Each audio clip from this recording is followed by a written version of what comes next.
A paz do Senhor, meus amados irmãos, estamos aqui para mais uma aula da nossa Escola Bíblica Dominical. E as lições que nós estamos estudando é Aviva, Senhor, a Tua Obra. Hoje nós vamos falar na lição de número 3, o avivamento no Novo Testamento. Na lição 1 nós falamos o que é o avivamento, na lição 2 o avivamento no Antigo Testamento, e hoje nós vamos abordar lição de número 3, o que é o avivamento no Novo Testamento. O texto áureo da nossa lição se encontra em João capítulo 4, verso de número 10, o encontro de Jesus com a mulher samaritana. Jesus respondeu e disse-lhe: se tu conheceras o dom de Deus, e quem é o que te diz, dai-me de beber, tu lhe pedirias e ele te daria água viva. Evangelho de João, capítulo 4, verso 10. A verdade prática desse verso é que a palavra de Deus revela raízes de um verdadeiro avivamento espiritual que perpassa a história. A água da qual Jesus fala no Evangelho de João é a própria palavra de Deus. Essa palavra de Deus que Jesus diz em João 15:3, vós já estáis limpo pela palavra que vos tenho falado. A leitura em classe se encontra no Evangelho de João, capítulo 4, verso de número 7 ao 15. João 4, 7 a 15. Diz assim: e veio uma mulher de Samaria tirar água. Disse-lhe Jesus: dai-me de beber. Porque os seus discípulos tinham ido à cidade comprar comida. Disse-lhe, pois, a mulher samaritana: como, sendo tu judeu, pedes de beber a mim, que sou mulher samaritana, porque os judeus não se comunicam com os samaritanos. Jesus respondeu e disse-lhe, esse é o texto áureo: se tu conheceras o dom de Deus, e quem é o que te diz, dai-me de beber, tu lhe pedirias e ele te daria água viva. Disse-lhe a mulher: Senhor, tu não tens com que tirar, e o poço é fundo. Onde, pois, tens a água viva? És tu maior do que Jacó, nosso pai, que nos deu o poço, bebendo ele próprio, dele e seus filhos e o seu gado? Jesus respondeu e disse: qualquer que beber dessa água, tornará a ter sede, mas aquele que beber da água que eu lhe der, nunca terá sede, porque a água que eu lhe der, se fará nele uma fonte de água a jorrar para a vida eterna. Disse-lhe a mulher: Senhor, dai-me dessa água, para que não mais tenha sede, e não venha aqui tirá-la. Olha o verso 14. Aquele que beber da água que eu lhe der, nunca mais terá sede, porque a água que eu lhe der, se fará nele uma fonte de água a jorrar para a vida eterna. Esse é o verdadeiro avivamento. Essa fonte de água, que é a palavra de Deus, e que jorra para a vida eterna. Que a palavra de Deus esteja em nossos corações, jorrando para a vida eterna. Vamos à introdução dessa lição que fala do avivamento no Novo Testamento. Nessa lição, nós vamos ter um panorama geral a respeito do avivamento no Novo Testamento. Estudaremos o avivamento trazido por Cristo, mediante aos homens comissionados por ele, para proclamar a mensagem das boas novas para Israel e ao mundo. A palavra-chave aqui é Novo Testamento. Desse modo, nosso Senhor trouxe a mais poderosa mensagem que os homens ouviram, a mensagem do reino de Deus. Os apóstolos do Senhor transmitiram essa gloriosa mensagem por meio de epístolas e livros escritos no Novo Testamento, de forma que hoje nós podemos ter a mensagem se nós lermos o Novo Testamento, se nós lermos os Evangelhos, se nós lermos as Epístolas e também o livro do Apocalipse. Falando do avivamento, vamos começar pelos Evangelhos: Mateus, Marcos, Lucas e João. O Novo Testamento é a nossa última revelação de Deus para o mundo. Vamos abordar primeiramente o avivamento em João, no Evangelho de João, pois sua mensagem é bem mais objetiva da parte de Cristo para uma missão gloriosa entre os homens. O avivamento em João. O Evangelho de João foi escrito, por último, entre os anos 80 e 95, e sua abordagem difere dos outros 3 evangelistas. Daí, não considerarmos esse evangelho um livro sinótico. Sinótico quer dizer visto em conjunto. Quando nós olhamos Mateus, Marcos e Lucas, podemos olhar eles em conjuntos, por isso são chamados de evangelho sinótico. Mas, no caso de João, ele é bem diferente, é chamado de evangelho suplementar, evangelho complementar, que complementa os outros, e também chamado de um evangelho mais espiritual de Jesus aqui. No encontro de Jesus com a mulher samaritana em João 4, nós vemos a água diferente revelada aos homens. Diz aqui 4,14, mas aquele que beber da água que eu lhe der nunca terá sede, porque a água que eu lhe der se fará nele uma fonte de água a jorrar para a vida eterna. Que coisa maravilhosa, essa fonte de água que jorra para a vida eterna. Esse verso é o resumo da missão redentora de Jesus: preencher o vazio da alma com a salvação, sanar as nossas necessidades espirituais e emocionais do ser humano. Só Jesus pode fazer isso. Esse encontro entre o Salvador e a mulher samaritana mostra que o fruto da mensagem divina traz vidas aos que estão mortos espiritualmente.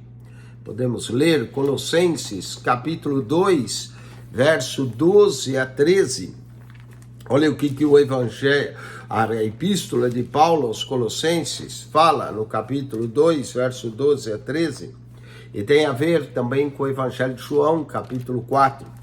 Sepultados com ele no batismo, nele também ressuscitasse pela fé no poder de Deus, que o ressuscitou dos mortos.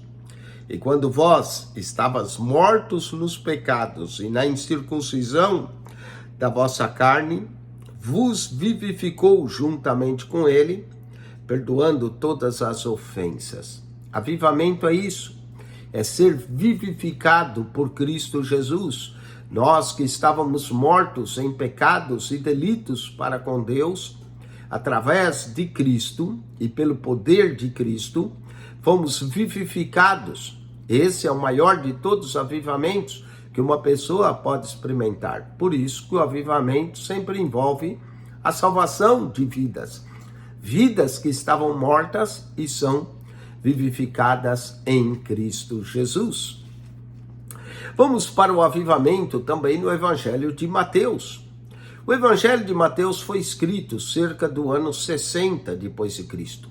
É considerado o Evangelho do Reino, ou Evangelho do Rei. A expressão reino dos céus, ou reino de Deus, repete nesse Evangelho mais de 30 vezes nos seus 28 capítulos.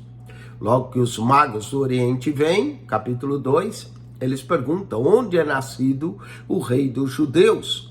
O propósito primário de Mateus é revelar aos judeus cristãos, depois ao mundo, que Jesus é o Messias prometido no Antigo Testamento. Talvez a ordem canônica que Mateus aparece é perfeita, porque ele faz uma ligação entre as promessas e as profecias do Antigo Testamento com o Novo Testamento. Diversas vezes vamos encontrar a expressão: tudo isso aconteceu para que se cumprisse o que o profeta havia dito, e ele cita a profecia. Então Mateus serve como uma ponte perfeita entre o Antigo e o Novo Testamento.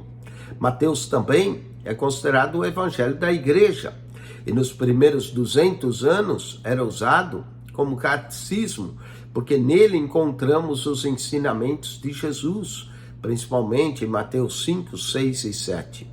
O propósito primário de Mateus é revelar a esses judeus, cristãos e depois ao mundo que Jesus é então o Messias tão prometido no Antigo Testamento por meio dos profetas.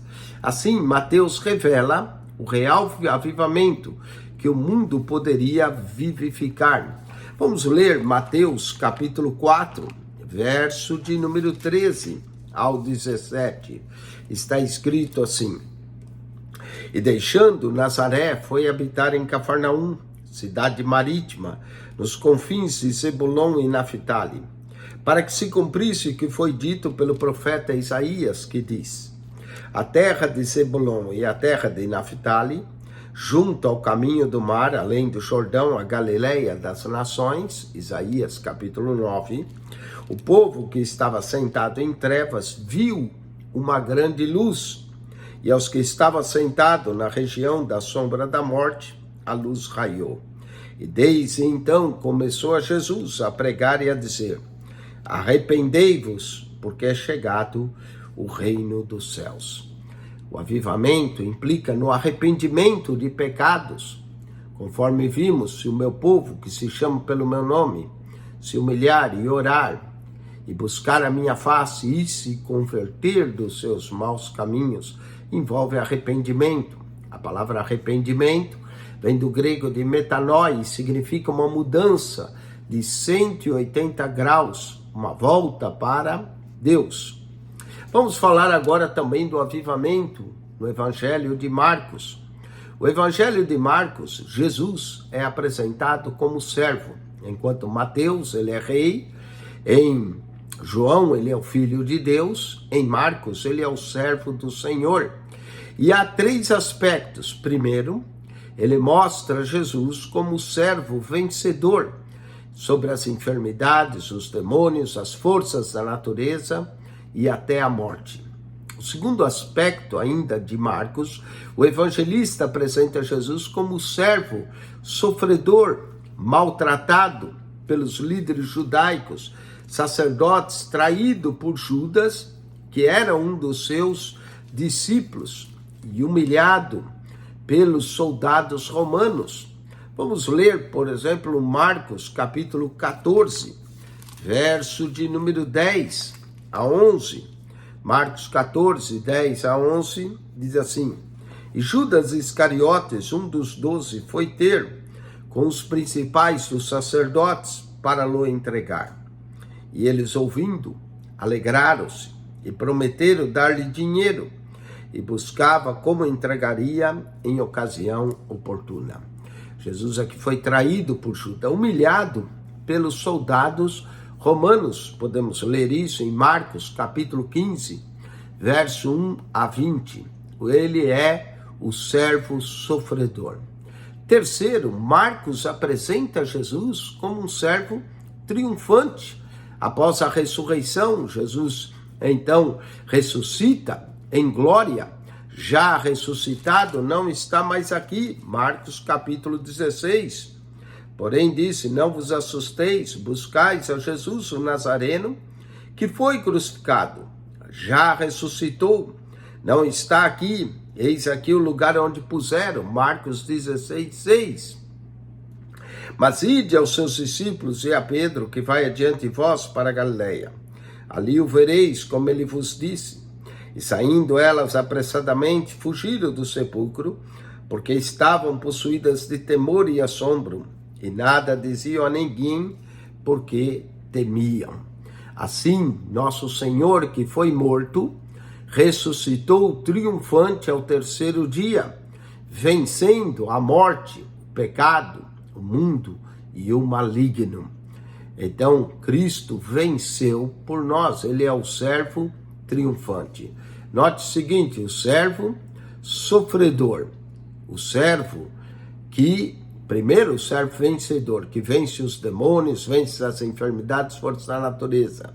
Depois, o servo sofredor, que veio dar a sua vida em resgate de muitos. E, finalmente, com a ressurreição, temos o servo triunfante. Esse é o grande avivamento no Evangelho de Marcos. Vamos ao terceiro evangelho, o Evangelho de Lucas. O Evangelho de Lucas, um médico amado, de acordo com Colossenses 4,14, é considerado o Evangelho do Filho do Homem, que veio buscar e salvar o que estava perdido, Lucas 19:10. Pelos estudiosos, nenhum outro evangelista retrata tão bem a humanidade de Jesus como Lucas. Lucas registra o nascimento singular do Salvador, Lucas capítulo 2, verso 1 a 7, bem como a mensagem dos anjos aos pastores na noite em que Jesus nasceu, Lucas capítulo 2, verso 10 a 14, novas de grande alegria que será para todo o povo. Lucas, assim, inaugura um novo tempo que chegava para Israel, e não só para Israel, mas para o mundo. O Filho do Homem que veio buscar e salvar o que estava perdido. Novas e grande alegria que será para todo o povo. Era o avivamento, então, enviado dos céus. Lucas ainda continua uma segunda parte do seu evangelho com o livro de Atos. A descida do Espírito Santo em Atos 2 é certamente o cumprimento da promessa de Deus, feita 835 anos atrás pelo profeta Joel, capítulo 2, verso 28 e 29, que diz que há de ser que depois disso derramarei do meu espírito sobre toda a carne. Pedro mencionou isso em Atos, capítulo 2, verso 17. Esse é o grande avivamento espiritual, ao derramar do Espírito Santo sobre toda a carne, Atos 2, e assim o nascimento da Igreja de Cristo, que continua triunfando após 2000 anos. Antes da chegada do Espírito Santo, nosso Senhor também reuniu os discípulos e deu-lhes a grande comissão. Portanto, ide, pregai o Evangelho a toda criatura. Quem crer e for batizado será salvo. Dias depois receberam então o cumprimento glorioso, a promessa do Espírito Santo, e diz que veio sobre eles de repente o Espírito Santo, e todos foram cheios do Espírito Santo e começaram a falar em outras línguas, conforme o Espírito concedia que eles falassem. Dessa forma começou a execução da grande comissão, pois no capítulo 2 de Atos, aqueles que estavam em Jerusalém, peregrinos, diziam que ouviam cada um falar das grandezas de Deus em sua própria língua. Assim, a língua era estranha para os que falavam, os galileus, mas não era estranha para os que ouviam. Para a pregação do Evangelho é preciso receber o avivamento que vem do alto. O livro de Atos dos Apóstolos nos mostra as condições para um verdadeiro avivamento. Assim, Lucas é considerado o Evangelho, não é, do Espírito Santo. A palavra Espírito Santo em Lucas e no livro, só no livro de Atos, repete mais de 40 vezes. Então, o Novo Testamento, começando nos Evangelhos, nos mostra que o avivamento e a mensagem de Jesus revela ao mundo o poder de Deus. Vamos para o tópico de número 2, o avivamento no livro de Atos, que nós já adiantamos quando falamos do Evangelho de Lucas. A mensagem do livro de Atos transcende a história da igreja primitiva. Ela mostra que o Evangelho ultrapassou as fronteiras de Israel, chegando até os gentios de maneira impactante e avivada. Já no João 4, vemos os samaritanos sendo alcançados. E no livro de Atos, capítulo 1, promete que ao receber o poder e a virtude do Espírito Santo, eles seriam testemunhas tanto em Jerusalém, como em toda a Judéia, Samaria, até os confins da terra. O avivamento na igreja primitiva, no livro de Atos, registra as palavras de Jesus, não é? Vós sereis batizados com o Espírito Santo, não muitos depois desses dias, Atos 1:5. E o cumprimento dessa promessa seria o maior avivamento ocorrido na história da igreja. A descida do Espírito Santo em Atos capítulo 2 era então o cumprimento da promessa do Pai. E Pedro diz que essa promessa vos diz respeito a vós, a vossos filhos, a tantos quantos nosso Senhor deu chamar. Então, tanto os que estão perto como os que estão longe. E assim, como eles ouviam cada um fala das grandezas de Deus na sua própria língua, cumpria-se dessa forma a grande comissão. Lucas, o Evangelho de Lucas e Atos, constitui uma obra única. O terceiro evangelho registra que Deus realizou através das ações e ensinos de Jesus pelo Espírito Santo. E a descida do Espírito Santo é a continuação da obra de Cristo. Assim como o Pai me enviou, eu também envio a vós. Mas não envia sozinho, envia debaixo do poder, da unção, da virtude do Espírito Santo para realizar a obra de Cristo. O avivamento nas epístolas e no Apocalipse. Nas epístolas paulinas, após a sua conversão, o apóstolo Paulo, que teve um encontro real com Cristo, a caminho de Damasco, uma grande luz raiou.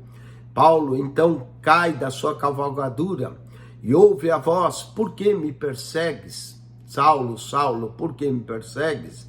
E Saulo diz: quem és tu, Senhor? Eu sou Jesus, a quem tu tanto persegue. A transformação radical desse apóstolo e de sua vida de perseguidor da igreja para pregador do evangelho e apóstolo e doutor dos gentios, de acordo com 2 Timóteo 1:11, não foi por acaso. Paulo escreveu 13 cartas. O Novo Testamento possui 27 livros. Paulo escreveu 13 entre igrejas e pessoas, e as epístolas foram destinadas às igrejas pelas quais Paulo passou, fundou, estabeleceu obreiros, destacou temas em suas epístolas importantes, como em Romanos, a justificação pela fé, a salvação em 1 Coríntios e 2, a transformação do corpo por ocasião da volta de Jesus em 1 e 2 Tessalonicenses, o advento da alegria dos salvos em Filipenses. Todavia veio destacar também nos Efésios: não vos embriagueis com vinho, mas enchei-vos do Espírito, Efésios 5:18, e Gálatas 5:16, andai no Espírito e não cumprireis as concupiscências da carne. Tudo isso ecoa para nós uma vida transformada, cheia do Espírito Santo. Nas epístolas gerais que temos, Tiago, a 1 e 2 Pedro, 1, 2, 3 João e Judas, as epístolas são, e se colocarmos também a epístola aos Hebreus, aparentemente, sem perspectivas avivalistas, elas revelam para nós princípios que dão suporte à verdadeira vida cristã. As epístolas revelam, por exemplo, supremacia de Cristo em todas as esferas da vida. O valor da fé, epístola de Hebreus, também nos revela Cristo como nosso sumo sacerdote, sentado à direita do Pai.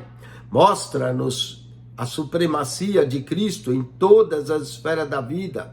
O valor da fé, da salvação, que deve também ser acompanhado de boas obras, de acordo com Tiago. O valor da santificação, de acordo com Pedro. E o amor a Deus, de acordo com João, que é derramado no coração dos salvos.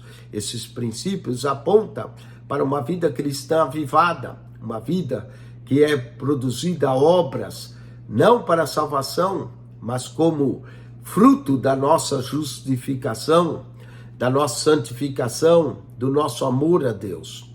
E finalmente o livro de Apocalipse, o último livro da Bíblia, escrito também por João entre o ano 90 e 96, traz-nos revelações singulares a respeito dos fins dos tempos. A revelação de Cristo glorificado, andando entre os 7 castiçais, que representam as 7 igrejas, a revelação das coisas passadas, a revelação das coisas que virão, a revelação de Cristo, como ele anda no meio da sua igreja e manda que João escreve, e quem tem ouvidos ouça o que o Espírito diz às igrejas. A relação das nações, o arrebatamento da igreja, o tribunal de Cristo, a entrega de galardões, as bodas do Cordeiro, Apocalipse capítulo 19. Depois os 7 anos da grande tribulação na terra, o tribunal de Cristo, as bodas do Cordeiro no céu, Jesus voltando em glória, será visto por todos, eis que ele vem sobre as nuvens, e todos o verão, até mesmo os que o transpassaram, Apocalipse 1:7. Ele porá fim à grande tribulação, ao reino da besta, e implantará seu reino glorioso, reino milenial, Apocalipse capítulo 20. Nesse dia o mundo viverá o maior e último avivamento da história, no milênio. O avivamento é então encontrado nas epístolas, no Apocalipse. Tudo isso vemos, esse grande avivamento que está nos revelado no Novo Testamento. Para concluir, o Novo Testamento é a revelação de Deus para a sua igreja, a mensagem de salvação para toda a humanidade. Por isso, ao longo desse divino documento, podemos perceber a vontade de Deus para um avivamento genuíno do seu povo. O Novo Testamento revela o plano de Deus de salvação para o mundo, bem como o Salvador, que é Cristo, bem como as diretrizes para que a igreja exerça de maneira avivada a sua missão na terra. Ide por todo mundo e pregai o evangelho, mas ide debaixo da virtude, do poder, da unção, e esses sinais seguirão aos que crerem. Em meu nome expulsarão os demônios, porão a mão sobre os enfermos e os curarão.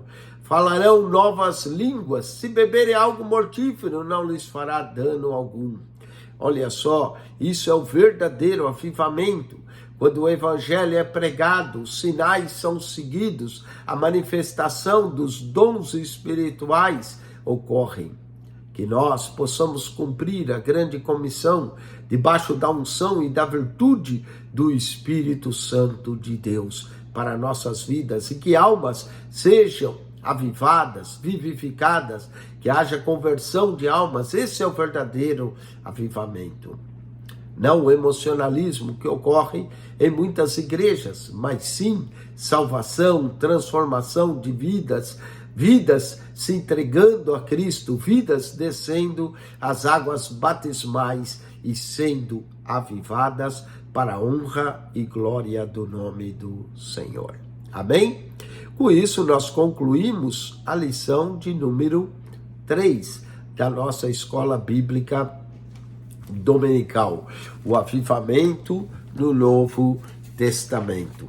Semana que vem, nós vamos falar da lição 4, o ministério avivado de Jesus. Lição 4, o ministério avivado de Jesus, onde vamos falar desse avivamento no próprio ministério do Senhor Jesus Cristo.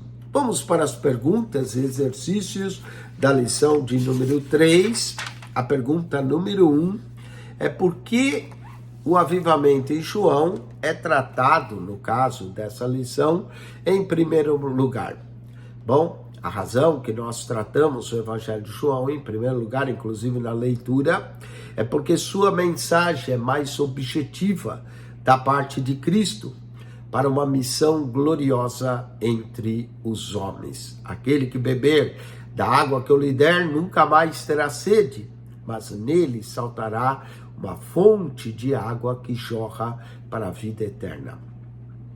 Segunda pergunta, quais expressões identificam a pessoa de Jesus em Marcos? Bom, Marcos é o evangelho do servo vencedor sobre as enfermidades, sobre os demônios, as forças da natureza e a morte.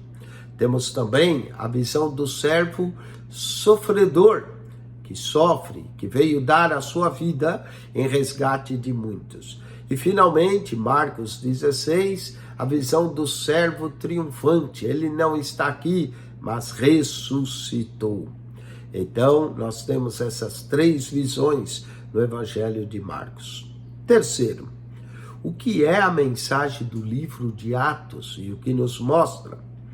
Bom, mostra que o Evangelho ultrapassou as fronteiras de Israel, que atingiu os gentios, atingiu tanto Jerusalém como Judeia, Samaria, até os confins da terra, chegando aos gentios em forma impactante e avivada através do ministério de Paulo, indo aos judeus primeiro e depois aos gentios, o grande apóstolo dos gentios.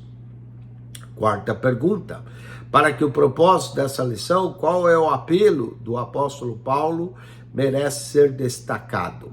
Bom, um dos apelos de Paulo para que tem a ver com avivamento é Efésios 5,18, não vos embriagueis com vinho, mas enchei-vos do Espírito. Também podemos mencionar Gálatas 5,16, andai em Espírito e não cumprireis as concupiscências da carne. Quinta e última pergunta, que princípio as epístolas gerais apontam? Bom, quais são os princípios? Elas revelam princípios que dão suporte a uma verdadeira vida cristã, uma vida com dons espirituais, com manifestações do Espírito, e uma vida não só com dons, mas também com fruto do Espírito. O fruto do Espírito é o amor, a alegria, a paz, a longanimidade, benignidade, bondade, mansidão, domínio próprio, fidelidade, domínio próprio. Contra essas coisas não há lei. Que Deus te abençoe ricamente em Cristo Jesus. Atente para a próxima lição, lição de número 4, Ministério Avivado de Cristo. Espero que você tenha gostado dessa lição e aprendido mais e mais na Escola Bíblica Dominical, o avivamento no Novo Testamento. Deus vos abençoe ricamente em Cristo Jesus. Acione nosso canal no YouTube, PR Eugênio Piacentini, PR Eugênio Piacentini, subscreva. Ali você encontra, clique no playlist, vá na pasta mais lá embaixo, você vai encontrar comentário em Mateus, Marcos, Lucas, João, toda a Bíblia comentada para você, capítulo por capítulo, verso por verso, de Mateus ao Apocalipse, de Gênesis a Malaquias. PR Eugênio Piacentini, o seu canal da Bíblia. Deus vos abençoe ricamente em Cristo Jesus. Amém.